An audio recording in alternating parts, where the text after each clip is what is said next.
equivalent on the other side. But those companies are the ones which will sign with the NOC, not the minister. We also know that for a ship to leave one port for another, loaded with goods, it has to get a letter from the Ministry of Energy and Petroleum indicating that the ship is authorized to carry and offload the cargo in Kenya. Who cleared the Njeri ship to travel to Kenya?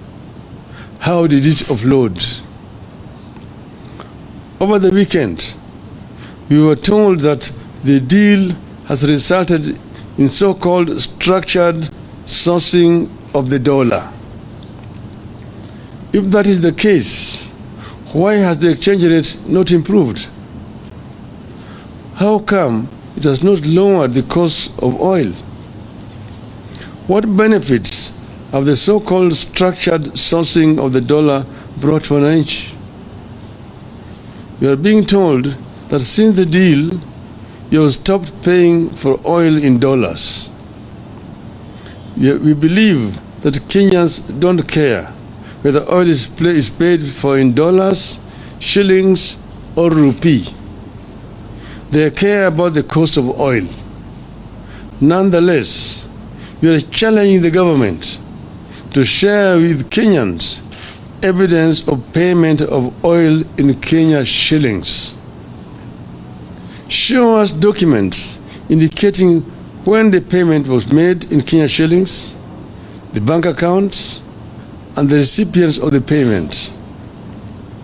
This regime has told Kenyans so many fictitious stories that only documentary evidence will help the country separate fact from fiction.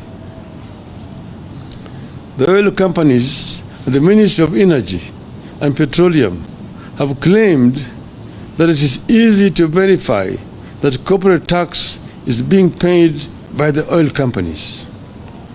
We agree that this shouldn't be a difficult task.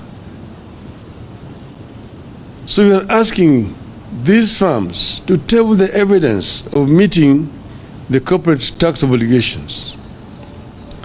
Don't tell us, show us.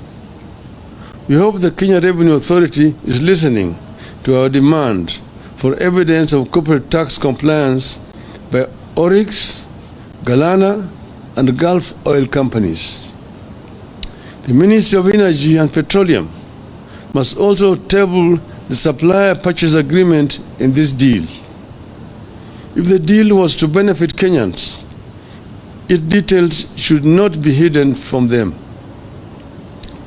In subsequent comments on this matter since last Thursday, I have questioned why the Director General of the Energy and Petroleum Regulatory Authority, Mr. Daniel Kiptoo, could go to the Middle East, participate in the oil negotiation, and then come back to Nairobi to regulate the prices.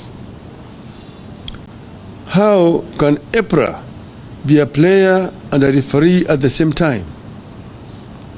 Where is the ethics and professionalism in this?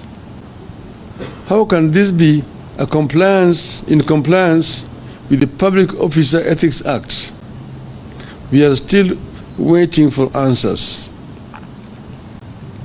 When Kenya signed this deal, we had the regional markets, especially that of Uganda, in mind. The Gulf nations of Saudi Arabia and the United Arab Emirates were definitely aware that we import for the region.